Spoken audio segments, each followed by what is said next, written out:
বিভিন্ন আন্দোলন সংগ্রামে গণমাধ্যম অত্যন্ত গুরুত্বপূর্ণ ভূমিকা পালন করতে পারে। সেজন্য গণমাধ্যমকে নানা ধরনের সরকারি চাপ ও নিয়ন্ত্রণের মধ্য দিয়ে যেতে হয়।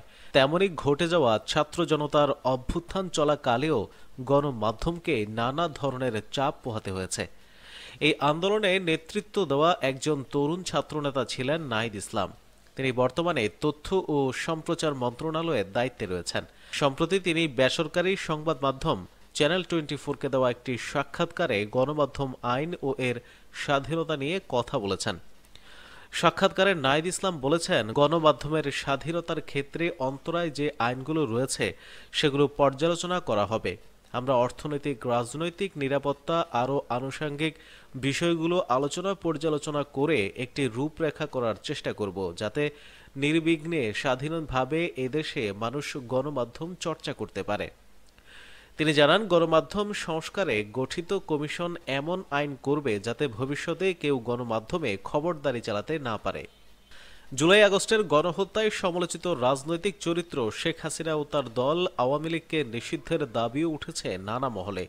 এ নিয়ে সরকার কি ভাবছে, এমন প্রশ্নের উত্তরে নাহিদ ইসলাম বলেন, ছাত্র জনতার আন্দোলনে নির্বিচারে মানুষ মেরে আওয়ামী লীগ রাজনীতি করার নৈতিক অধিকার হারিয়েছে। তাদের কেবল বিচারের কাঠ গড়াতেই উঠতে হবে না, ক্ষমা চাইতে হবে জনগণের কাছে। তথ্য উপদেষ্টা আরও বলেন, সরকার কোনো দলের কাছে নয়, জনগণের আকাঙ্ক্ষার কাছে দায়বদ্ধ। তাই বিএনপি দ্রুত নির্বাচনের জন্য যতই চাপ দিক, সরকার কমিশনের কাজের উপর ভিত্তি করেই নির্বাচনের দিকে এগোবে সরকার। গণ অভ্যুত্থানের পর অন্তর্বর্তী সরকারকে পেরেশান হতে হচ্ছে একের পর এক দাবি আদায়ের আন্দোলন সামলাতে। এ বিষয়ে নাহিদ ইসলাম মনে করেন, কিছু দাবি ন্যায্য হলেও সবগুলো নয়। এসব দাবির আড়ালে ষড়যন্ত্র থাকতে পারে বলে ধারণা তাদের।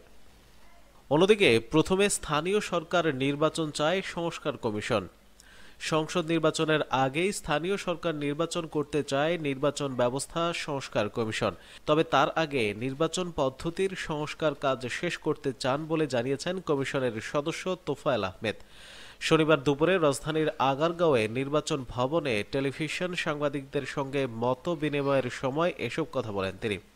তোফায়েল আহমেদ জানান, ব্যয় কমাতে ধাপে ধাপে স্থানীয় সরকার নির্বাচন না করে একদিনেই ভোট গ্রহণ করতে চায় সংস্কার কমিশন। কমিশন যে সংস্কার করতে চাচ্ছে তাতে স্থানীয় সরকারের 5 স্তরের নির্বাচন ব্যয় অনেক কমে আসবে। এতে সময় বাঁচবে এবং অপেক্ষাকৃত অনেক কম জনবল লাগবে। তোফায়েল আহমেদ আরও বলেন, নির্বাচনের ব্যয় কমাতে পার্লামেন্টারি ব্যবস্থায় আনার কথাও ভাবা হচ্ছে, কিন্তু স্থানীয় সরকার সংস্কার বাস্তবায়ন করে সেটা করতে হবে। এই স্থানীয় সরকার বিশেষজ্ঞ বলেন, বিগত স্থানীয় সরকার নির্বাচনে 23,000 কোটি টাকা খরচ হয়। স্থানীয় সরকার নির্বাচন যদি সংসদীয় পদ্ধতিতে করা হয় তাতে 600 কোটি টাকা খরচ হবে এবং সময়ও কম লাগবে। অবাধ, সুষ্ঠু ও অংশগ্রহণমূলক নির্বাচনের লক্ষ্যে ধারাবাহিক সংলাপে রয়েছে এই কমিশন। গত বৃহস্পতিবার প্রথম ধাপে কমিশন মতবিনিময় করেছে প্রিন্ট মিডিয়ার জ্যেষ্ঠ সাংবাদিক ও সম্পাদকের সঙ্গে। সেদিন সংস্কার ছাড়াও নির্বাচনী অপরাধে সাবেক সিইসিদের শাস্তির পরামর্শ দেন সম্পাদকরা। আগামী 24 নভেম্বর প্রবাসী বাংলাদেশিদের সঙ্গেও কমিশনের অনলাইনে সংলাপ করার কথা রয়েছে।